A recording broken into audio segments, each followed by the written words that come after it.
Okay, guys, this is going to be my spoiler review for Picard, episode 6. Alright, we start off with a dream sequence with Shoji. She's dreaming and she's walking down the halls. It's a rainy day. She's walking into her dad's shop and she opens the door and sees lots of orchids, just like Dodge mentioned in episode 1. And she has a teddy bear with her, and she's trying to get to her dad's shop, going in there to see what he's doing, but there's so many orchids there. And then her dad yells at her, and then she wakes up. Now, remember that Data, he had that dream program in season 7 of the Next Generation? So we know that dreams happen, or, the dream program that Dr. Soon, implanted.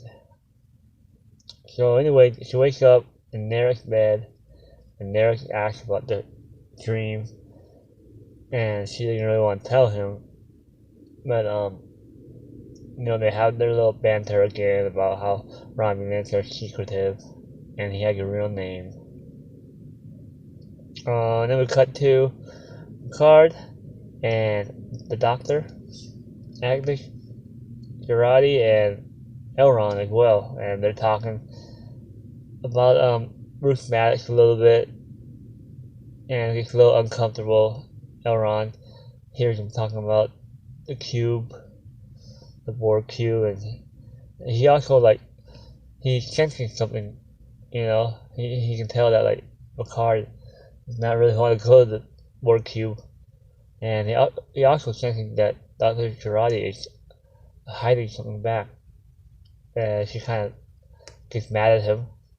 So that's interesting, he's really, Elrond, almost like the elf, literally the elf from, Lord of the Rings, Legolas. Then we cut to a scene of, Rio playing, soccer, and Dr. Girardi comes in, and I guess they have a relationship. I mean, I thought they might get together, you see it in the trailers.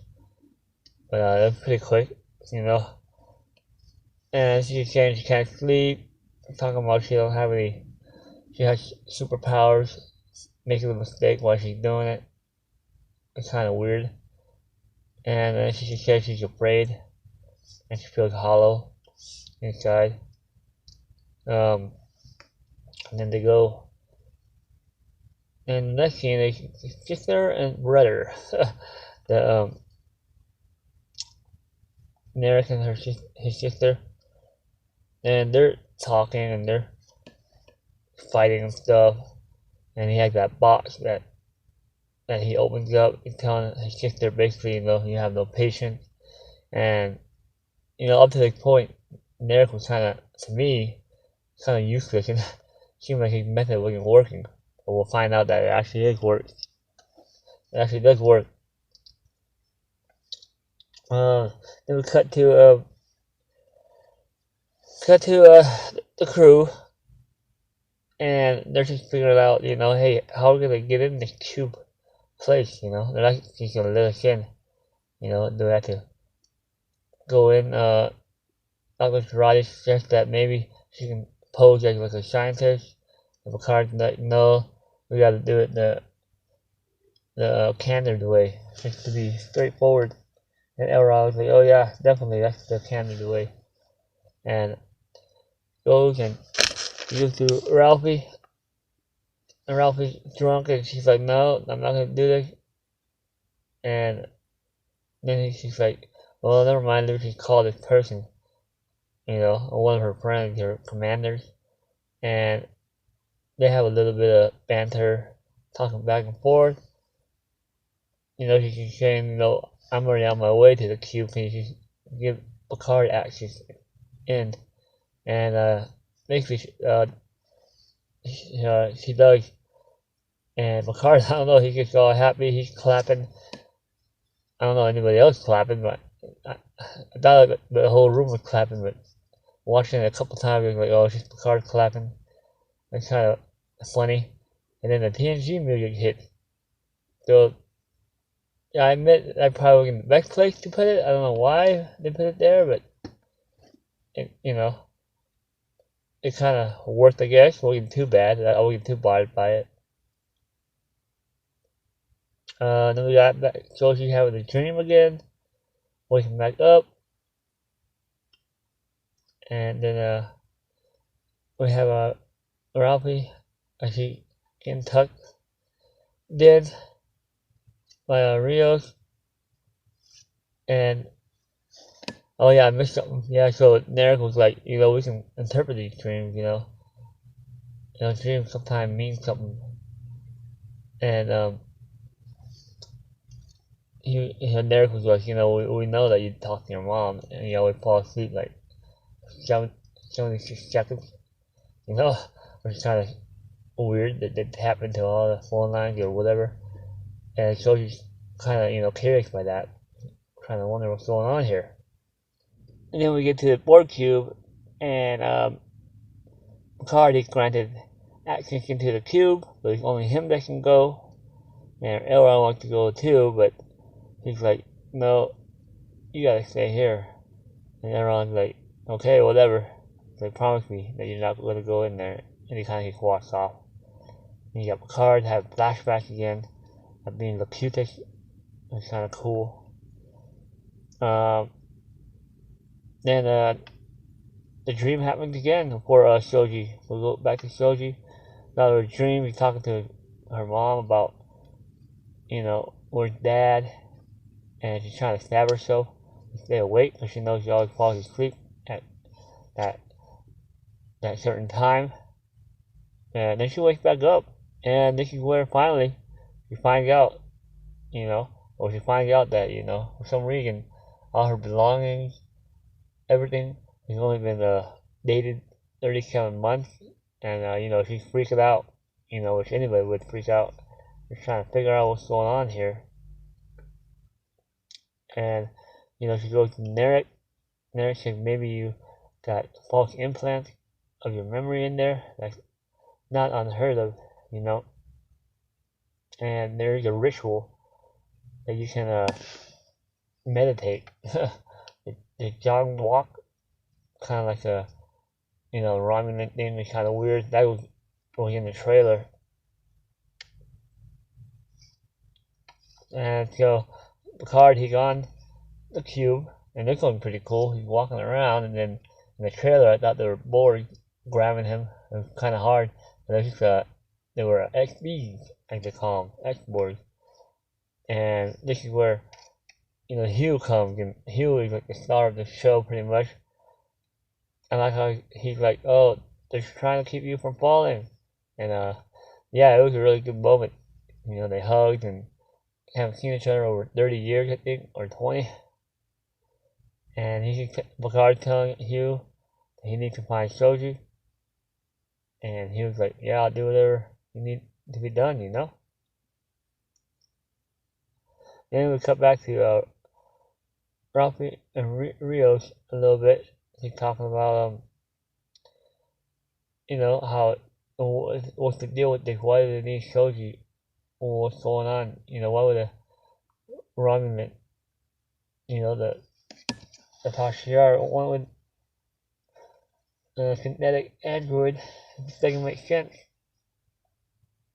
And then we go and we cut to Shoji and Narek, and they're doing the interpretation in this room where only Romulan can go in, but she got in, and it's kind of crazy. They're walking in, they're walking around. She's walking around barefooted. Narek actually did a pretty good job coaching her and trying to get the information. And the sister is watching from a secret room or a glass room, if you want to say. And yeah, she walks around and everything. And we don't really see Bruce Maddox. We do see it's really crazy. I don't know, it's just a dream, obviously. But he's working on a wooden carved, android. I don't know. He's got some symbolism, but then there's like, stay focused and look up. And she looks up and she sees two blood red moons and thunder, and they find out where that place is at. And that's basically where they cut it off. The brother and sister, and Shoji's like, what was that? And Narek, and it was kind of crazy because I thought Narek was, you know, I guess he kind of did fall in love with her. I'm not sure, but like, he had like tears in the eyes, but he was just like, "Yeah, you're not real. You never were," and tried to leave her to die, and she gets activated, obviously, and this is where it picks up pretty good. You know, she breaking down the door, not the door, but the floor. She's activated. She breaks through, and she falls. And oh yeah, Hugh couldn't find her because they didn't know where she was on the cube, which was impossible. Hugh said, but they actually finally, when she gets activated and they're kind of locks her in that room, and she breaks through, they can find her, and that's some people are like, well, you know, that's convenient that she just falls right in front of Picard, but I think she was running for a little bit, and they also had a tracker on her, so they knew that spot. Even he was like, oh, she's here, but she's on one of the floors, and Picard tells her, you know, I know your sister, she came to me, you know, I couldn't help her, but I can help you, and she's confused, but you know, all this stuff happening already, and Narek betraying her, but yeah, she goes with Picard and Hugh, and then we cut to Hugh goes to the secret room where she the queen, you know, secret hideout. It's kind of crazy, cause just she had like some kind of teleport kind of, I don't know, it's a Voyager thing, or was it Discovery? I don't know. People were saying it had technology after the Borg took over the Shikarians, able to you know, go through light speed a little bit, and I like it real. It's like, you gotta get out of here, and then they look back, or Ralphie's like, you gotta get out of there, and Rio's like, where's the kid?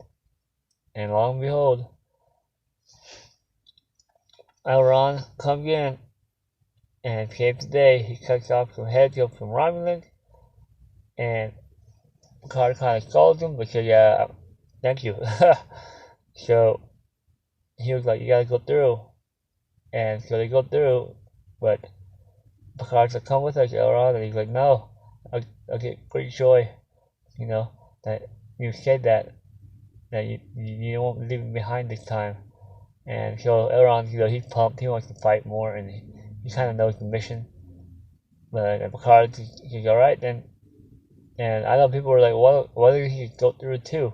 But I guess what they were trying to say, because Hugh did say, hey, I need some time to close up this portal, you know, this thing, so that they don't know kind of how to get there. So I guess that was his way. Anyway, Rio is confused, like, how are you gonna get to that planet?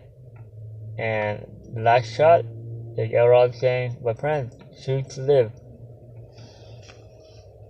And that's it for my review, really. I mean, I like it. A lot longer, about 50 minutes. You know, really good. A lot of information. You like the action and pick up till maybe the last 20 minutes after they start doing the interpretation. Overall, yeah, I'm liking it. I mean, we're halfway there. The season's half over, so I can't wait. I'll definitely do a trailer breakdown later, and I'll talk to you later. Bye.